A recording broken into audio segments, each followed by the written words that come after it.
ก็ขอบคุณที่ผ่านมานะสถาเนาะประทับใจที่เมืองฝางแต่เมืองฝางนี่คุณก่อนหนักก่อนหลายแล้วก็ถือว่าเป็นหัวใจงานเนาะจุดที่หันนะเพราะว่าสถานีเขาตั้งอยู่ที่หันไปสนับสนุนเกี่ยวกับนี่กับอินเทอร์เน็ตการนำกาไฟบริหารจัดการตั้งสถานีเนาะเด็กเป็นธรรมสัญจรปัจจัยก่อมอบต่างวัดต่างว่าหลวงพ่อเพิ่นก็จะจัดการบริหาร แล้วก็คุณก่อนนักก่อนลายด้วยญาติโยมก็มากันหลายทุกสารทิศตกเหนือออกไต่ไกลๆเมื่อวันละปูนเชียงใหม่แล้วก็ตังเวงป่าเป่านะว่าวันซืนวันเสาร์ที่ผ่านมาเนาะก็เนาะเป็นธรรมดาซะถ้าได้จุ่มเอาไปจุ่มกันเนี่ยเรียกว่าไปอู่ไปจ้าไปอยู่ไปเยิมกันหันหน้าหันตาเพราะว่าได้มาตักตายกันก็โดยบุญคืนนี่แหละสถาญาโยมทั้งหลายบุญหูเฮาที่ได้ฟังวิทยุการฟังนี่มันก็เยอะการไปได้อยู่แบบมิใจจดจ่อพอการหน้าจออย่างกดไลค์กดแชร์ก็อีนะพอโทรทัศน์ก็อีเนาะอันนั้นได้การได้งานยังไงเด้อนะแต่ว่าอันนี้เขาฟังไปหูตากว่างไกลนะขนาดเปิ้นอยู่บุญดอยดอยนางแก้วเนาะดอยลอยต่อนะเปิ้นอยู่บ้านอยู่จ้องเปิ้นหันไล่สดดูกำเข่าตุลุงกำจาดใหญ่เปิ้นก็หันเสาหินแบบสีผู้บานปุ่นโตมากับวงแตกก็หันกันหมดอันนั้นซะได้เป็นว่ารู้เตียนสมัยเด็กๆกันเนาะมีแม่คนหนึ่งเนี่ยลุงรถมาสวักยางตังเตียวมาก็เตียวก็ป้อมไข่กี้แล้วนะเปิ้นใจเกินร้อยนะก็มานุงเสือนุงผ้าเอาเพื่อนุงเสือเยการแล้วก็ซอกไม่เต่าว่ะแม่จุกพอปิ้นกำลังใจก็ได้บุญแล้วในลงเลยเนาะใจเปิ้นถึงใจเปิ้นเกินร้อยสมัยแต่ก่อนนะตุลุงอีแม่นะหาบน้ำมันเปิ้นหาบน้ำหับจ่างหาบน้ำก็มีว่ะไม่การคอเล็กนี่กันเนาะพุ่นเก่าบ่ได้หรอกอันนี้ก็ไปตามสภาพหรือว่าไปตามสัจธรรมร่างกายของเฮาเนี่ยมันก็มีโรคภัยไข้เจ็บมาเนาะเฒ่าแก่แลมอนมากก็เป็นธรรมดาเจ็บแข้งเจ็บขาเจ็บหัวโมตาโมตาฝาดตาฟังเจ็บหัวเข่าแข้งขาก็เป็นหยังนะสดาจะโยมทนทุกตีอย่างในธรรมเจ้าน่ะขันตีเนอขันตีอดกันไว้เจ็บก็อดเอามันเวทนาหรอเนาะเอามันถึงมีโรคภัยไข้เจ็บเป็นธรรมดาสดาญาโยมทั้งหลายตอนนี้ไปก็เอานี่มาวางก้ามกันด้วยสถาเนาะบัดเดี๋ยวนี้มันจะจับวันทีอย่างเนี่ยวันศีลเนี่ยวันศีลนี่ก็จะไปลืมเด้อศีลนี่ก็จะเดินดับแล้วเดือน12จะดับแล้วประตูหมอนนา6พอจะปิดเตงคืนเนาะเดือน12ดับนี่นะให้ยำในตานกู้เข่าโกนน้ำก็ไปท่านี้เนาะเป็นลูกเป็นหลานเนาะตานหาปอหาแม่ลูกก็มี3ประเภทอภิชาติบุตรนี่ถือว่าประเสริฐสุดกว่าปอกว่าแม่เกินนะแล้วก็2อนุชาติบุตรอันนี้ก็คือเสมอปอเสมอแม่มีใจกินใจตั้นเหมือนปอเหมือนแม่กันว่าอาวชาติบุตรอันนี้เด้ออันนี้ลูกหล่างลูกพานเด้อลูกทรปีคำปอคำแม่ฉะนั้นลูกเต่าตั้งหลายเวลาพ่อแม่หลุมหายตาละก็จะไม่ลืมเปิ้นไปตานโก้ข่าวโกนน้ำให้เปิ้นเนาะอานิสงส์ของการสวดมนต์ก็ดีนะผู้ที่สวดมนต์โดยความตั้งใจจริงแล้วยอมจะได้รับอานิสงส์เนอะศรัทธาญาติโยมจำเจ้านี่ตัวลุงก็ข้ามไปสักตอนหนึ่งนะสวดมนต์กูเตยก็จะลำจะข้ามพอดีอันสายเข่าว่าเราจะปิดสายอีกอะปิดนั้นกดโทรศัพท์ว่างอีกอะสันล้ำไปนะสันล้ำไปกรรมกับสุมาเด้ออานิสงส์ของการสวดมนต์เนี่ยก็คือมีความผลก็คือความดีมากมายดังต่อไปนี้เนอะศรัทธาเนอะสวดมนต์ในนามเจ้าก็เมตตาบารมีธรรมอาจารย์ท่านพระครูสุเมธธรรมเสวีอาจารย์ท่านพระอาจารย์รัตภพนลินโท อันนี้วัดป่าอัมพวันเนาะดอยหล่อเนี่ยแล้วก็ท่านพระครูกัลยาณปราโมทย์อันนี้ก็วัดตังอำเภอดอยหล่อเขาเนี่ยนะเปิ้นก็สวดมนต์พร้อมกับคณะพระสงฆ์เปิ้นก็สวดอิติปิโสหรือว่าเปิ้นสวดพุทธคุณธรรมคุณสังฆคุณขณะที่เปิ้นกำลังติวหินติวทรายกันนะซะนะเปิ้นก็จะสวดมนต์ไปสวดธรรมจักรกับปวัตตนสูตรสวดธรรมจักรตีละอ่อนเปิ้นสวดว่านั้นนะแล้วอันนี้หลวงพ่อพระครูสุเมธธรรมเสวีครูบาอาจารย์เปิ้นสวดอันธรรมจักรเนาะก็เป็นที่ประทับจิตประทับใจเขาศรัทธาหมู่เฮาเจ้าขาดตันหลายก็ฟังสวดไปติวปูนไปใจติวปูนติวหินอยู่ที่เก่าโอ้กันจะว่าเอาแต่เตี้ยวคืนแนะนำลูกเอาซะนะวันว่า4ไหนก็2คูณ4เนี่ยมัน4มันห่างดู4อันคันใดนะแล้วก็ส่งกันไปแบบกองทัพงูเห่าส่งกันไปเข้าส่งไปเข้าปฐมเดี๋ยวนี้ก็ถ้าได้หลายตามันมีปิ้นตาดูซะนะเปิ้นวางศิลาฤกษ์เปิ้นสมัยนั้นนี่ท่านประดิษฐ์ประคุณนพเจ้าคุณท่านมหาศัพท์นลินโทหรือว่าท่านเจ้าคุณสุนทรปริยัติวิกรมนะเปิ้นเป็นเจ้าคณะอำเภอเวียงป่าเป้าเมื่อปี2520รถทุลุงยังได้บทนะเปิ้นมาก่อหากไว้นะแล้วก็เลิกล่างห่างกันไปกำหนึ่งแล้วมาสมัยเดียวนั้นนะซะนะเนาะมีฐานแล้วนี่ฐานเปิ้นมีแล้วเขาก็มาคิดเริ่มกันใหม่โดยถึง2จังหวัดน่ะละปุ้นจันเชียงใหม่แล้วก็เชียงไฮ้เปิ้นก็ถือว่าที่หันนี้เป็นเขตรอยต่อวันนั้นเปิ้นไปปลูกต้นไม้เขาก็ปิ้นแล้วนะปิ้นกันละดินหันทางระยะหน่อยนะดินหันนะปลูกหันแล้วก็เปิ้นก็จะมาแปลงอันนี้ก็แทบหน่อยจะเป็นสถานที่ท่องเที่ยวเนี่ยสถานเนี่ยเขตรอยต่อนะไปมาก็จะได้เตะแกปั๊มปิมเนอเขตรอยต่อนะแต่มีพระธาตุ3ดวงพระธาตุดอยสุเทพพระธาตุดอยตุงนะแล้วเปิ้นก็จะแปลงศาลาไว้ที่เปิ้นพักเปิ้นพิงกันศาลาดิฉันเพิ่นเจ้าเนี่ยนะครูบาอาจารย์ว่าจะได้ลื้อแล้วจะแปลงถาดให้มันโด่งเนี่ยดูบุญหาก็กว้างเหมือนกันเด้อศาลาเด้อกว้างพอสมควรเนาะอันนั้นก็วันหน้าวันตาไปมาหาแหวเนาะมันอยู่หิมุนตั้งเนาะตั้งแต่หันก็เปิ้นแปลงแล้วมาแล้วนี่กว้างรถก็จอดตามไล่ต่างเนาะอันนี้สงของการสวดมนต์นี่นะศรัทธาญาติโยมทั้งหลาย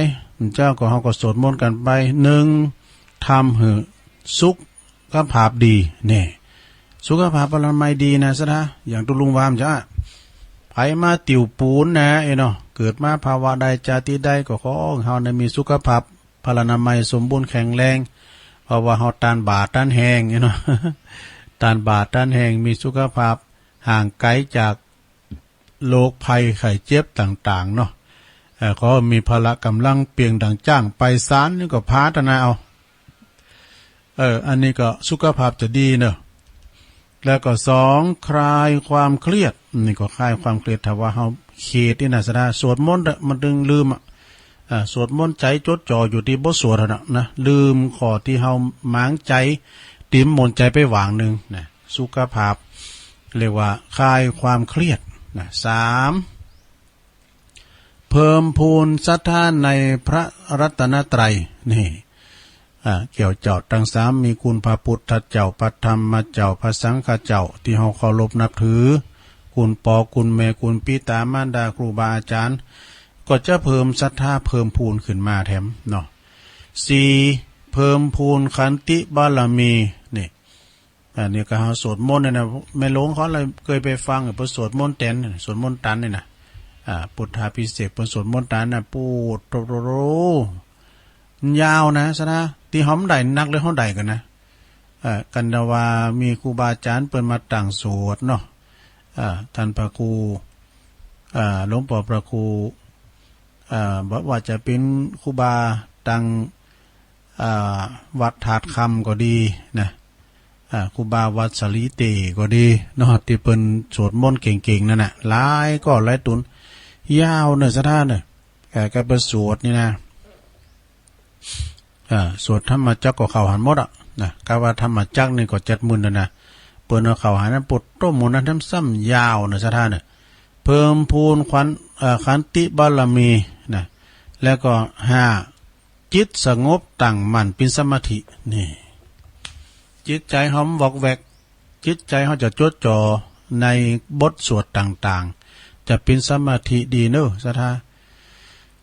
6บุญบารมีเพิ่มพูนนี่เฮาสั่งบารมีนะเฮาต้องสวดถึงวันเนี่ยนะสถามันเป็นคาถาด้วยนะเรียกว่าปลุกเสกตัวเก่านะเข้าเฝ้าพระพุทธเจ้าแล้วก็ทบทวนบทสวดต่างๆถ้ามือเฮาเนี่ยต้องสวดถึงวันคาถาทั้งนั้นดูเปิ้นก็ว่าศักดิ์สิทธิ์นะมันจะมีผลดีในตัวเฮาเทพบุตรเทวดาคุ้มครองเด้อสถาเพิ่มบุญบารมีเพิ่มพูนนี่แล้วก็จิตใจอ่อนโยนมีเมตตาเด้อนี่จิตใจเฮาก็จะมีอ่อนโยนมีเมตตากรุณามุทิตาอุเบกขานี่จะมีอยู่ในตัวเฮาหมดถ้าว่าเฮาจิตใจมีเมตตาแล้วนอนก็เป็นสุขตื่นขึ้นมาก็สบายจมจืนบ่ฝันหันไล่คือตื่นตกใจแม่นว่าเฮาไปตีตังใดก็ตามมีผู้โหมหักไข่ภูมิปีวิสัชน้อยใหญ่ปียาแปลงเด้ออันนี้ก็คือการบทสวดมนต์มีเมตตาเนาะเมตตาธรรมมีจิตใจอ่อนโยนมีเมตตาเด้อข้อที่8เกิดความเป็นสิริมงคลนี่การสวดมนต์เนี่ยศรัทธาญาติโยมเนาะมันมีหลายอย่างเด้อการว่าไปสวดนะไปสวดงานมงคล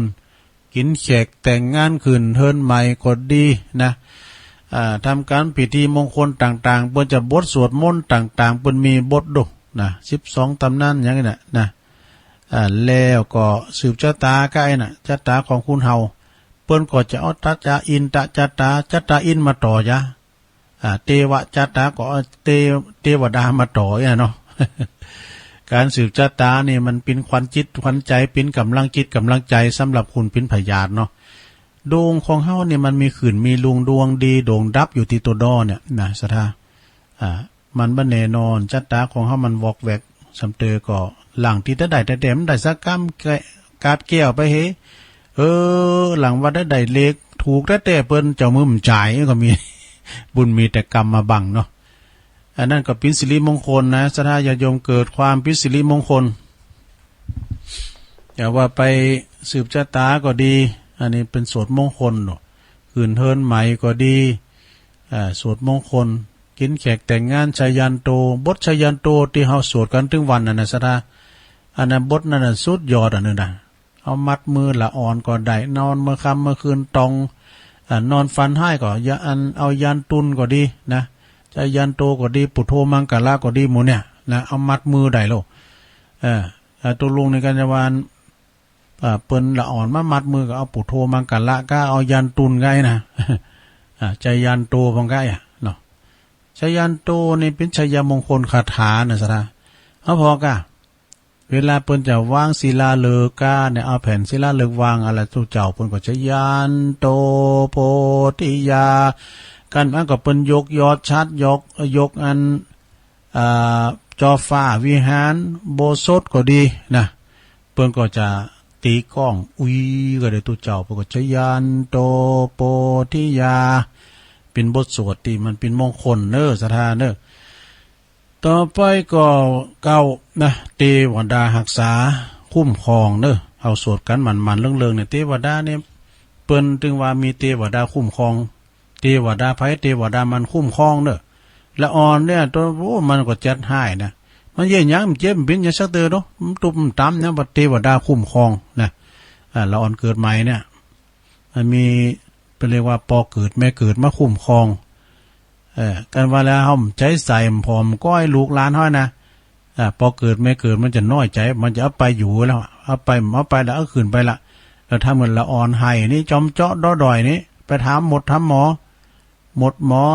เพิ่นก็บอกว่าสู้เขาใจใส่เปิ้นดีนี่พอเกิดแม่เกิดเพิ่นจะเอาไปให้แล้วตานกูเขาเอาไปตานได้ตานกูเขาเนี่ยใจใส่เนาะเทวดารักษา10เนาะ10ก็เกิดปัญญาโดยนะการสวดมนต์บ่อยๆเนี่ยเกิดปัญญา เกิดพยาปัญญาอยู่ดีมีสุขอยู่ดีมีใจมีความสุขกายสบายใจเกิดสติปัญญาเมื่อบทสวดต่างๆ11ผิวพรรณผ่องใสแล้วก็มีเสน่ห์ด้วยนี่อีน่านอกสวดมันเนอลงโอนเนอสวดมันเนอแล้วก็12ศัตรูกลายเป็นมิตรแน่อีเดี๋ยวสถานเนาะศัตรูนี่กลายเป็นมิตรนะกูแค้นเฮาเนี่ยกลายเป็นมิตรละ13ทำให้แคล้วคลาดปลอดภัยจากภัยยะอันตรายทั้งปวงนี่โรคภัยไข้เจ็บก็มาเบียดเบียนละเนาะปลอดภัยทั้งปวง14ทำให้ดวงดี ดวงจะดีในสถานเด้อมันจะว่าเปิ้นส่งเสริมมาไปโอ้ดวงจะดีแล้วไปแต่งเลกาอีน้ำใจนะดวงจะดีแล้วก็สุดท้ายเด้อ15ครอบครัวและสังคมสงบสุขนี่แน่นอนกะครอบครัวและสังคมนี่สงบสุขแน่นอนศรัทธาญาติโยมทั้งหลายอันนี้เป็นการผลการของการสวดมนต์บ่อยๆ15ประการนี่นะอานิสงส์ของการสวดมนต์ผู้ที่สวดมนต์โดยความตั้งจิตตั้งใจจริงแล้วย่อมได้รับอานิสงส์คือผลความดีมากมายดังที่ได้ประกาศไปเนาะดังที่ได้อ่านไปสุขภาพดีคลายความเครียดเพิ่มพูนสติปัญญาเพิ่มพูนศรัทธาในพระรัตนตรัยเพิ่มพูนขันติบารมีจิตใจสงบตั้งมั่นเป็นสมาธิดีบุญบารมีเพิ่มพูนนี่นะจิตใจก็อ่อนโยนมีเมตตาเกิดความเป็นสิริมงคลเทวบุตรเทวดารักษาคุ้มครองเกิดปัญญาเนอะแล้วก็ผิวพรรณวรรณะผ่องใสแล้วก็มีเสน่ห์ด้วยศัตรูก็มากลายเป็นมิตรนี่มันจะว่ามิตรกลายเป็นศัตรูมันจะนะศัตรูกลายเป็นมิตรทำให้แคล้วคลาดปลอดภัยจากพยานอันตรายทั้งปวงแล้วก็ทำให้ดวงดีสุดท้ายครอบครัวและสังคมอยู่สงบสุขอันนี้ก็อานิสงส์ในการสวดมนต์15ประการเนอศรัทธาญาติโยมทั้งหลายเอามาเราสู่จู้กันฟังเนาะในตอนนี้ก็จะเปิดสายไปบ่อยไปเลยเนอะซะนะเนอะเพื่อวานสายใหม่เพื่อจะเข้ามาพองกายนะเนาะก็แฮมกึ่งชั่วโมงนะเนาะไว้ตาเพิ่นเนาะเอาใครจะโทรเข้ามาก็โทรมาเนอะมาโทรมาสายใหม่พองก็ได้เนอะเพราะสายตอนชั่วโมงที่2เนี่ยลุงเปิดเจ้าหน่อยนึงเพราะว่าสายมันจะห่างหน่อยนะครับพระไข่โทรก็โทรตอนนี้กันติมเคยติดซะเตือนโทรมาถึงติดเลยนะ089 955 6506เปิดสายหลายๆเนาะก็ถ้าว่าเจ้าเนี่ยเจ้านี่มันสายมันเน็ตเจริญปอนติดแล้วนมัสการเจ้านมัสการเจ้าเจริญปอนแม่อยู่ไหนอยู่อำเภอฝางเจ้าแม่อยู่ไหนอันนี้แม่มวนเจ้านันทาราให้เจ้าแม่มวนนี่เนาะเจ้าแม่มวนเจ้าอ๋อดีแกแม่มวนได้โทรหาหมูแต่ที่สายเขาหมดติดแล้วอันนี้สายใหม่กำลังโทรมานี่เนาะแม่มวนนี่อยู่ฝางเจ้าอยู่ฝางวันนั้นก็ไปยันก็ได้แบบอุดมนะนั่นก็อันนั้นดีละแม่มวนอยู่ฝางนะโทรมาเป็นข้างแรงแต่ติดแล้วเนี่ยแม่มวนโทรมามันเรื่องในคำนี้นะนมัสการเจ้าก็โทษติดเนี่ยติดแล้วมันติดเนี่ยดีละจำไว้ว่ากำนี้ติดละขอบคุณแม่มูลหลายๆเนอะจะเพื่อกำลังใจได้เจ้าฟังถึงว่าน่ะสาธุแอมเบิร์ดในวันจันทร์นี่ก็ฟังแถมวันจันทร์ฟังครูบาดอยแล้วก็ตุลุงแก้วจะมาเนอะทำเบิร์ดนะคืนเบิร์ดเจริญปอนภาษาเจ้าอันนี้แม่หยังก่อแม่จันดีมหายศกุลเจ้าแต่ก็เนาะแม่จันดีมหายศกุลเนาะเจ้าแม่อยู่ที่เมืองฝางนะคะอยู่ที่เมืองฝางที่เรากัมปีทำไปตาวันนั้นแต่แต่มันได้อ่านจืดด้วยนะแม่เด้อมันก็จะมีในหันเพราะว่าเจ้าในตุลุนอ่านมันจะกินเวลาเนาะเอาอ่านให้หน่อยได้เกินแล้วก็บุกวันนี้ได้อ่านโทรมาให้กำลังใจไปได้ขอบคุณเนอะที่วัดตันป่ากัมปีนะ เจ้า โอ้ ไปวัดไปม่วนแต่คนถึงคนใจอ่ะมวนกันอันคุณร้ายอยู่ครับแม่คุณก็ร้ายอยู่ ก็มีเตือนหลานบ้านนี่ไปจ่วยสักกรรม อ่อนตันบาตันแหงเนาะบิญญาเปิดบนวางศิลาเหลือเกินเปิดงานเบาก็ไปเนาะออกสาลาพระเจ้าแล้วก่อนเนาะขอบคุณแม่จันเนี่ยก่อน แม่จันดีแม่จันดีเด็กก็ดีสาธุเด้อแม่เด้อบุญรักษาเด้อเจ้าตานผ่ากำปีนี่ก็สุดยอดแล้วนะแม่เด้อสุดยอดละเจริญปอนนมัสการพันนี่ลุงมันเจ้าแม่อยู่ไหนอันเขาเจ้าอยู่เท่าปีเจ้าแม่ยังไหนปินย่องยันแม่ยังอันแม่จูลีเจ้าแม่จูลีเนาะอันอยู่ปากตะเกียงเจ้าบ้านปากแกยงนะอันจะรู้ว่ามันหาคุณเจ้าย่องเจ้าฟังทุกวันเจ้าดีฟังทุกวันจะวันนี้ขึ้นโทษดีแล้วนะจับพอดีเนาะเจ้าอีกโทรมาเขาเรียกโทรกรรมมาเจ้าพอดีมันติดเจ้าสายวางเดิมอยู่บันท่าพวกนี้เจ้าอยู่บันท่าตุ้งไผ่คุณเจ้าอีกเดี๋ยวนี้พี่น้องบันท่าตุนไผ่เพื่อก็ฟังนะโทรมาเนาะได้เจ้าจะได้ยินท่าจมปูกับฟังเนี่ยจะก็เลยโทรมาท่าจมปูฮะท่าจมปูที่มันอันสะพานขาวเจ้าแม่น่ะพาจมปูในบ้านดร.สองพลิกดวงตุลุงเคยไปเหรอเจ้าบ้านเจ้าที่ไหนใหม่เจ้าดีกะเจ้าขอบคุณแม่จุลี่หลายๆดีละเจ้ามาตลอดนะเจ้าเปิ้นอยู่บันทาเปิ้นรู้แล้วก็มาอยู่ที่บ้านปากแกยงนะสารปี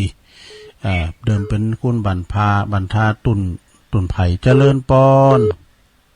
เจ้านมัสการเจ้าตุลุงอันนี้โยมพิสมัยเนาะเจ้าวันนั้นเป็นได้ไปจ้าหรือว่าได้จ้าเลยจับพอดีกะจับพอดียังอยู่หันจับ70,000อยู่ด้วยแหละแต่ถึงเวลาเพลน่ะแล้วน้องได้ยินละตปิจาน้อยที่ตัวโอ้ถึงตปิจาน้อยกะนั่นเป็นพิธีกรเหรอก็น่ากะคู่กับท่านทวัดวัดเจ็ดยอดอ่ะวันนั้นน่ะก็ที่จันเลยกะเดินน้องทำมาให้เครียดอ่ะไปเลยไปตรงที่ไหนขโมยหรอแม่น่ะก็ไปล่วงหน้าจ้ะท่านชานนท์เนาะตากล้องแล้วก็ท่านสมัครในตะวันแต่ว่าสมบูรณ์ไม่ได้ไปติดสอบจ้ะไปหลายกะวันนั้นไปหลายกะเปิดมาตักใต้ตุลุงอยู่ไปหลายไป3กันโลดก่อนเปิ้นไปตามเด้อลูกไปล่วงหน้าทำการ1ไป4เนาะอุ่นนะฟ้าข้างอบอุ่นกับวันนั้นนะโธ่หลากหลายไปหลงบ่ายอ่ะท่านสมัยว่าเต้นนั่งนอกเต้นมีลูกในเต้นเต็มหมดเลยอ่ะก็อีจุ่มมิตรนางดูอีเป็นเสียงว่าเป็นจุกจะได้น่ะเป็นจุกแม่ได้อย่างนั้นขันไดที่นางสไตล์ก็มีอยู่นางขันไดกับปิ้นขันเนาะหลวงพ่อประกอบเกิดว่าคุณจะหนักกว่าปีแล้วหลายเตาปีแล้วยังขนาดน้องว่าหลวงพ่อเตรียมไว้นั่งเลยเนาะมาตึงหลายแน่อ่ะพี่หนาสั่งจะหลายอ่ะพ่อเตรียมให้เต็มตีเนาะวิทย์อยู่นะเจ้าขอบคุณโยมพิสมัยหลายๆเนอะเจ้าบุญรักษาสาธุอันนี้ก็โยมดีเจเจริญปอนไหว้สาเจ้าตุลุงนี่อยู่ตั้งใดจ้าชื่อยังไหมน้องเอสีค่ะแม่ยังก่อแม่น้องเอสีค่ะแม่น้อยเนาะเจ้าตุลุงงานพี่มาปลอดภัยดีนะเจ้าเดินทางปลอดภัยอ่ะแม่อยู่ไหนกับแม่น้อยอยู่ไหนอยู่บ้านไหนไม่ได้อยู่สารกลางนี่กับเจ้าแต่นอกสารกลางเนาะโทรส่งเสื้อแล้วจ้าตุลุงปลอดภัยดีเนาะเดินทางปลอดภัยตุลุงจะไปโหมนักเนอรักษาสุขภาพให้เจ้านักอะข้าวลำเนี่ยมัมกินข้าวลำแต่โตได้ยาพอเล่งลงได้มั้ยสำกินข้าวลำซาลาเปาอินก่อนมอกะซาลาเปาอินซาลาเปาเพิ่นเอาเปิ้นเอามาถึงซ่าว่าอย่าเอาไปเปิ้นซ่าหังแม่จงดี ลินมาถึงซาลอไหมเนี่ยเห็นแม่จงดีเพิ่นเอาถวายเนาะดูในโทรทัศน์แล้วดูในเฟซบุ๊กอะค่ะโอ้เพิ่นเป็นเจ้าตำรับเลยกะซาลาเปาเพิ่นน่ะเอากลับอันนี้ก็แล้วเจ้าคุณลุงก่อนรักษาสุขภาพเพิ่นนะเจ้ามันน่ะแต่กะเจ้าไว้เจ้าขอบคุณแม่น้อยนักๆเด้อสาลากลางสาธุปิญญาก็อยู่ดีสบายอยู่ตื่นเจ้าให้แหละรับก่อนรับดีมคือละเนี่ยได้ยินเป็นเปิดสายกับรุ่นรับ อาจารย์พระครูสาธิตเขาอาจารย์วรรณชัยอาจารย์พระครูกัลยาณปราโมทย์ฟังเพิ่นว่าทำกันอยู่นะจ้าภาษาธรรมนะเพิ่นเปิดสายมันได้ลืมแล้วรับไปสะดุ้งตื่นโอ้ไฟอ่อนมาก็เลยปิดสะดุ้งตื่นน้ำกำเตียงไปเนี่ยอ้อมหน่อยนะรับกูมันหลุดยาวก็เลยตื่นมาบ่ายโมงเลยเจริญปอนโอ้โหไว้ตาครับปนนันพันนะครับผมโอ้มาแล้วไม่อ่อนปนนันพันฟังเจ้าแล้วบ่แล้วว่าเปิดเดีครับเจ้าบ่กะมาเปิดพอดีทุลุงเปิดสายพอดีเจ้าบ่เจ้าเจ้าไปไหนไปงานเนาะไปอุปานเนี่ยโอ้อยู่ดีมีสุกกะหมอนัดปียังหมอนัดมาถึงก็จับพอดีเนาะแม่อ่อนเนาะแม่ปอครับผมโอ้ดีใจแล้วปนันพันธุ์ถูมาก็ดีแล้วเนาะขอบคุณปนันเด้อครับผมสาธุโธ่พอหน่อยปนันปสนับสนุนนี่ก็ดีแล้วเนาะเจ้าปอหน่อยบุญปันเปิ้นก็โทรมานะมโนครอันนี้ปิ่นเก้าตังพี่แต่เน้อตังเมืองฝางนะโธ่เปิ้นตานมหาตานไข่ด้วยตานไข่ตุ่มเปิ้นเล่งเป็ดโลแล้วตานไข่ตุ่มตานยามหลายอย่างแคบเกือบทำจับก็ดี แล้วก็ตานยามหลายอย่างแม่หยังก็ชื่อหยังน่ะที่เป็นตานหวายน่ะเด้อมันได้แกงเด้อดูอันอยู่ในอันตู้เย็นเนี่ยตานหวายน่ะมันคุมไว้หน่อยเด้อลุงอันนั้นอย่างแกงปีตานนั่นเนี่ยฮัลโหลได้ยินก็ติดแล้วฮัลโหลติดแล้วนะปากเลยฮัลโหลติดแล้วบรินยังกอกแกกไว้เนี่ยฮะฮัลโหลมาจากการเจ้ายายพรปุถุพสะดุงหอว่าเยอะมาลินยังกอกแกมาพิมพ์ยังกอกแกนี่ลองโมดแดงสักกับแป้งเจียงใหม่ฟังเจ้าหรอกะใช่เจ้าเลี้ยวนี่นั่นกะยายพรจะมาเจ้าแรกได้นะดีกะลองโมดแดงเจ้านี่ยิ้มโทรมาเจ้านี่หาแซบนี่เนาะเจ้าก็โทรละเนอะได้กันตัวลุงลืมแล้วสัญญาไม่แน่นอนโทรมาดิผูกโทรมาทำเด้ออันยายพรไปไหนมั้งจ้ามันจอนเนี่ยอยู่เฮิร์นเด้อจอนไม่รู้นะอยู่เฮิร์นหันน้ำตำมันไหนตอนนี้แล้วแกว่าโอ้บุญการเป็นยังไงโอ้เต้นกุหลาบแล้วแม่พรนี่นะโอ้มือสมังเลยว่ามือโปรเด้อบนวันพระอาจารย์อ้อหลักว่ามือโปรนะผมได้ฟังอุทนาทำแล้วมนวันคืนวันการนะแล้วก็ไม่พรฟุนโตกเหรอเดี๋ยวนี้ก็เด็ดเสล่น้ำเจ้าในบริวงแตกเกิดแล้วฉันเข่ากันในบริวตื่นทึ่งมันต้องมาหลินมาบะมันเม็ดใหญ่เหมือนกันเด้อ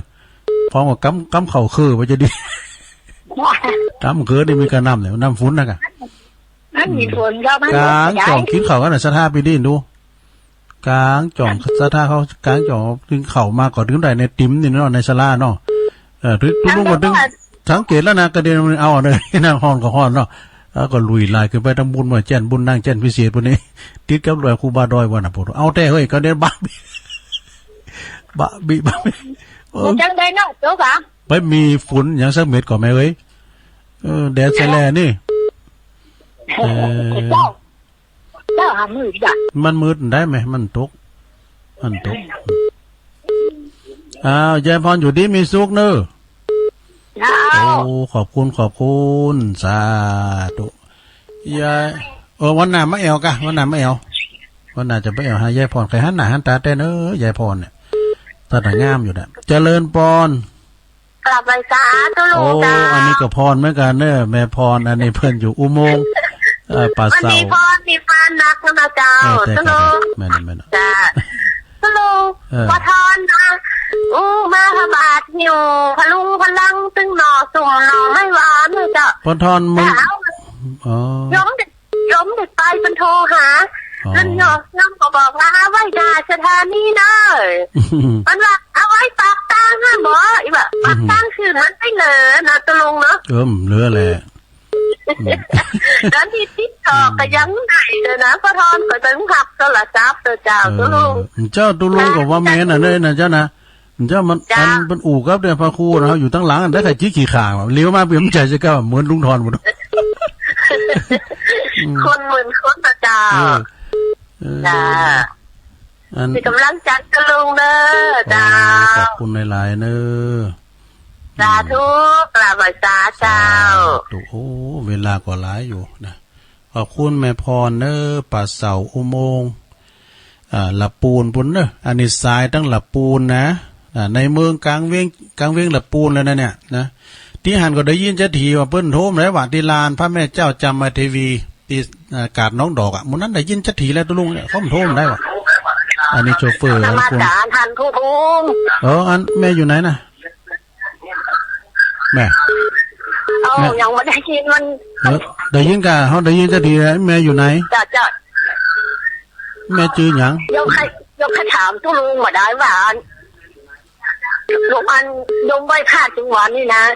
สักตัวเตี้ยเนี่ยเขาลงอันมาเลยเขาเอาน้ำประหยัดกันล่างประเดี๋ยวมาลงไปว่าได้แล้วแข่งขาบดีแล้วกดแซ่ว่าเป็นหยังได้ปลอดชาติบนเรือนน่ะไปเป็นหยังก็ได้หมดกะแม่เนาะแล้วเอามาเจ้าเขาประหยัดกันล่างนะแม่น่ะมันอยู่ที่เจตนาน่ะเป็นหยังได้ไหนได้หมดอ่ะมันแต่ไปวิน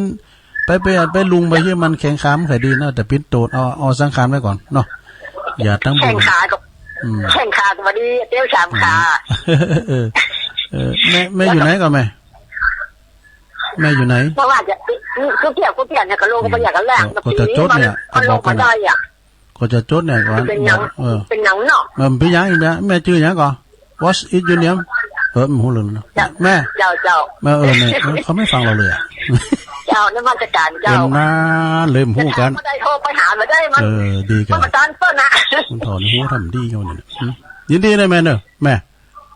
อยู่ไหนแม่อยู่ไหนเจ้าไม่อยู่ไหนมาจัดการเจ้านานเดี๋ยวเปิ้นแล้วใจเปิ้นเนาะอันนี้เขาเขียนว่าแม่นิรนามหยาดน้ำเนาะเขามาแทมเด้อแม่นิรนามนะหยาดน้ำเนาะ08995556506995เจริญปอนเจ้าทางใดจ๊ะดอยสะเก็ดแห้งเจ้าพี่น้องดอยสะเก็ดแม่ยังก่อนนี่แม่บุกเกียงเจ้าแม่บุกเกียงอ่ะเจ้าคือเมืองดีกว่าแม่บุกเกียงเจ้าบุกเกียงบุกเขียวอีกอ่ะเจ้าเดี๋ยวบุกเขียวเจ้าบุกเขียวดอยสะเก็ดเนาะมันกำลังใจนะเจ้าดีกว่าเจ้าขอบคุณแม่บุกเขียวหนักๆเด้อไปเดินนางแก้วกันจะได้หรือไปปีนี้แหละแล้วเขาก็ไปมาศิลาลืมกันเนาะพี่น้องดอยสะเก็ดก็ไปจะหลายป่าไม้แดงก็ไปหลายแม่ห้อยเงินก็ไปนะห้อยไข่นี่นะจะผู้น้องไข่ก็ไปเนาะไปกันครูบาอาจารย์ตุเจ้าเพิ่นก็ไปเนาะสาธุแม่บัวเขียวดอยสะเก็ดเนอสายที่19เจริญปอนโอ้เวลาหลายอยู่นะเจ้ามากับการเจ้าตุ๊กปี้แม่บ่มันได้กับห้องตุลุงให้กำลังใจห้องตุ๊กปี้ดีกว่าเนาะเอาอายุ30ตายเนาะ30ปลายอ่ะแต่กี้ยมแม่ก็ว่าฟังวันนั้นกับแมงตัวนั้นโอ้มันนั่งเป็นเช็ดกันได้ก็น่าก็นั่นน่ะเฮาก็สลามแต่กะแต่ย่างค้างหาวก็มันได้แล้วนี่มันตีไปจะหลายแล้วอ่ะเจ้าที่เทศวันนั้นนี่นายโยมแม่ได้ยินอยู่ลูกดูคนใดก็ห้องตุลงเพิ่นยังหนุ่มอยู่จ้ะโอ้ยใจดีโหวันนี้กินข้าวลำเด้อ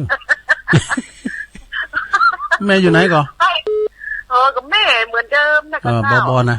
สันไส้ลงนะสันไส้ลงเพราะนั่นก็ได้อย่าได้ปลาแหมก็บอกฮู้แน่มอง30ปลายนี่เจ้ เอา30 ปลายพอแล้วเนาะมันต้องเอาเลข6กันเนาะน่าจะเขาจะได้อ่อนนมเนาะพอนี้ไปงานโซปุ้ยงานมาเปิดจับพอดีเนาะ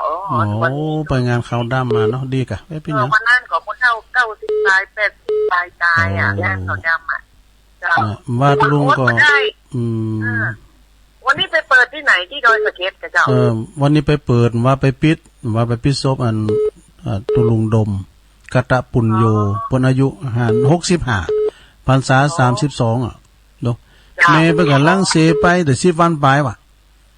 แล้วก็ตุลุงก็สมามรณภาพไปด้วยฮะแม่บ่จะเลี้ยวพอโหตุก็มากะเนาะเฮามาด้วยแม่นะไกเนาะดีแล้วเปิ้นต้นกรรมไปแล้วเปิ้นบุญกรรมไปละเจ้าเฮาก็ตั้งใจเลยเจ้าขอบคุณสาธุโทเพิ่นหอมตุปีโมนน่ะแม่บอนี่แม่เสียวเด้อเจริญปอนจากใบสายเจ้าตุลุงโอ้แม่บุญพินเสียงสบายสไตล์ตุลุงยองนะครับตุลุงกำนันนะคะเสโนโอ้จำได้ดีแท้หรือว่าสอนรามนี่กะสอนรามโตสอนรามฮะละแคปของโยมแม่บุญพินใส่ได้วะล่ะโอ้ใส่นั่นกะใส่นั่นนี่ใส่ได้อยู่ว่ะได้อยู่มันน้อยไปกะมันน้อยเนาะจับพอดีจับพอดีอ๋อโรงพยาบาลลาไข้หัวตะกี้นั่นกะไหนอันตุลุงถามเปิ้นก็ตึ้งมาตอบตุลุงแต่เปิ้นอู้มาอยู่โลมาติ๊กๆนี่เนาะเฮาไปจังอยู่ลบไหนก็ได้ปดโตเขาไม่ฟังเราเลยอ่ะก็มนไปเนาะสีสันกินตลกไปน่ะตุลุงจะวามหยังตุลุงจะมันจะถือเป็นหยังวามาเด้อเป็นกำลังใจกุ้งเด้อวันเดือนเจ้าโอ้ขอบคุณเด้อสะพานบุญโรงพยาบาลลานนาเนาะขอบคุณแม่เด้อเจริญปอนไม่ตาเจ้าโอ้เสียงป้อยดีฮออันนี้ตุก้าอันแม่พินแม่ย่อยสันไส้เนาะแม่สมพัฒน์คนดูคนฟังกันนักเนาะน่ะไม่ย่อยเลยก็จันนะที่มันโดก็มีเหมือนโทก็มีมันโอ้ก็เอาแม่สมพัฒน์เนี่ยคือเป็นตัวแทนอ่ะอย่างยายกับอู้ติ๊กๆจากยายอะไรแกนี่ละนามอันเปิ้นติดแล้วเปิ้นก็พอใจเปิ้นมาฟังก็รู้เนาะมูเป็นติ๊กก็ไม่ฟังว่าเปิ้นก็มีแบบอย่างเนาะเจ้าก็รักใจด้วยเจ้าตัวลุงโอ้ขอบคุณหลายๆเด้อตัวลุงมันติดใจก็กลับจากเนาะมันโมนนะเฮาก็ใจหักตัวแล้วก็โมนตัวเนี่ยเปิ้นโยมอยู่ไหนอยู่นะฮัลโหลติดแล้วเนอะฮัลโหลเข้ามาใหม่นะลุงใจเย็นอย่างมันนะเข้ามาใหม่0899555656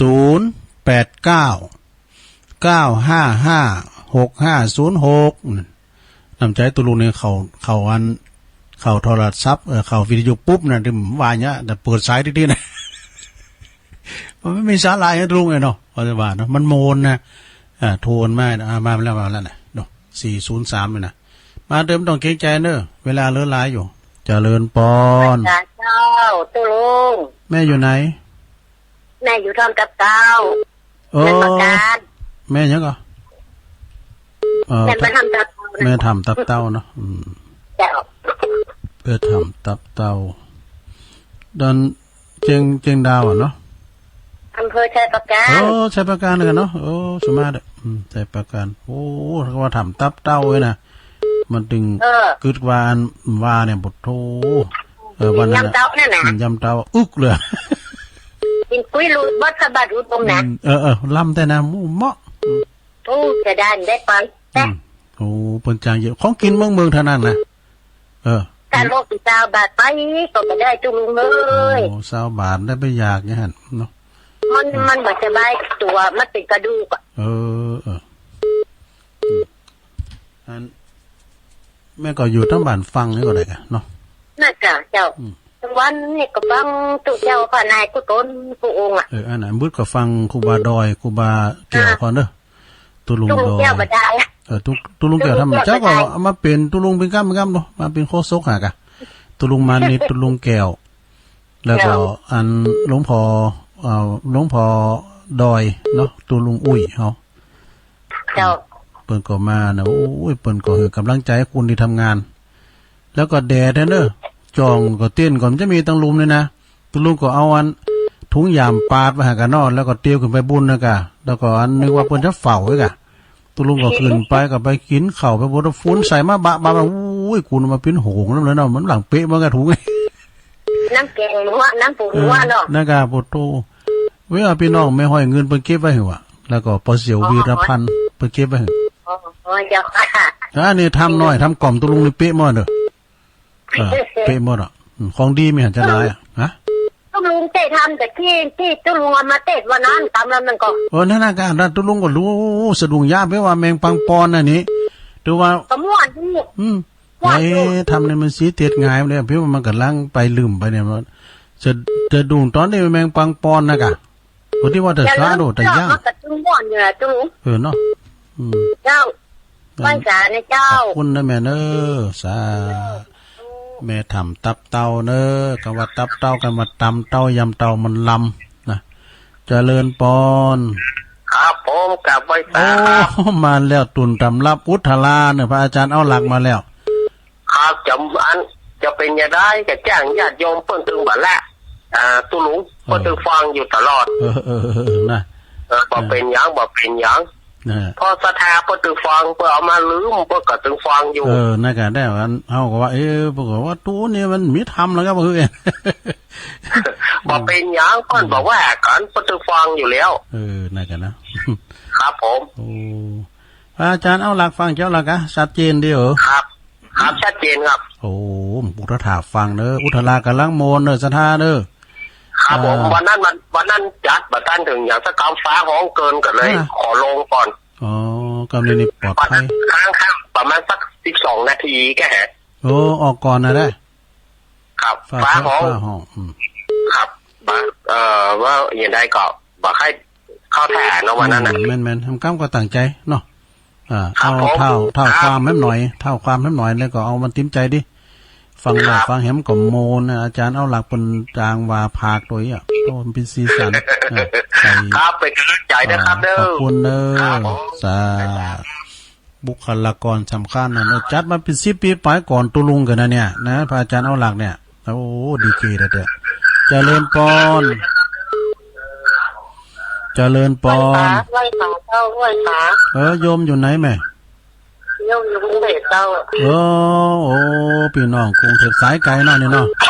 สายไกลเนาะโอ้ชัดเจนดีเนาะ เจ้าก็เป็นดีเจ้า ขอบคุณหลายๆเด้อกทม เจ้า คนอยู่กรุงเทพก็ยังฟังนะสนาญาโยมเมืองนอกก็ฟังได้เมืองยองนี่นะฟังได้หมดอ่ะเพราะว่าฟังระบบอินเทอร์เน็ตนะได้หมดอ่ะโทรเลยพี่น้องแต่เมืองยองก็ฟังได้ไม่สงค่ายินดีนะแม่เด้อสายไกลสาธุสายไกลอันนี้สายจากกรุงเทพ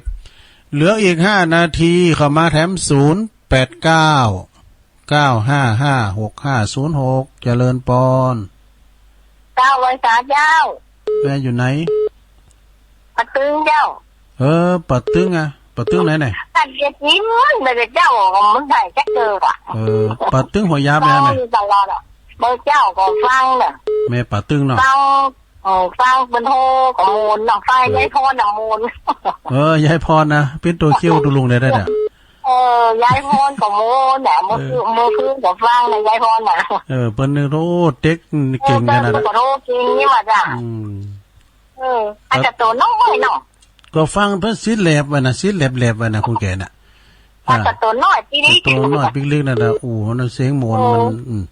โทของจริงนี่แหละ โทรเกี่ยวมือโป้ได้กะ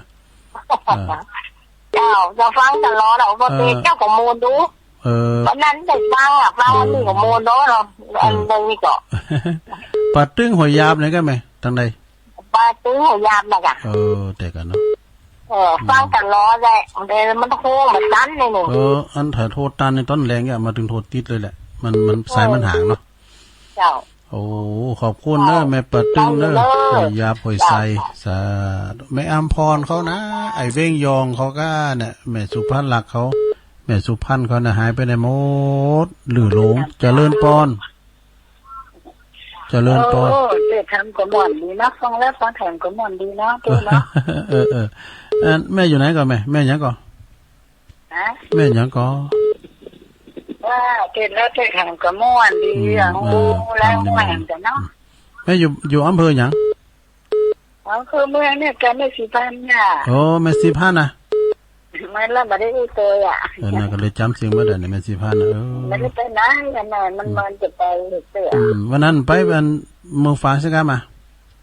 ก็ไปหมู่ฝางไปตามละครั้งมาจากวันนั้นน่ะ โอ้ นั่น เดี๋ยวกัน ฝางเตี้ยนั่นบอกว่าแม่ไม่ได้ไปมันบ่มีคู่อ่ะ อ๋อ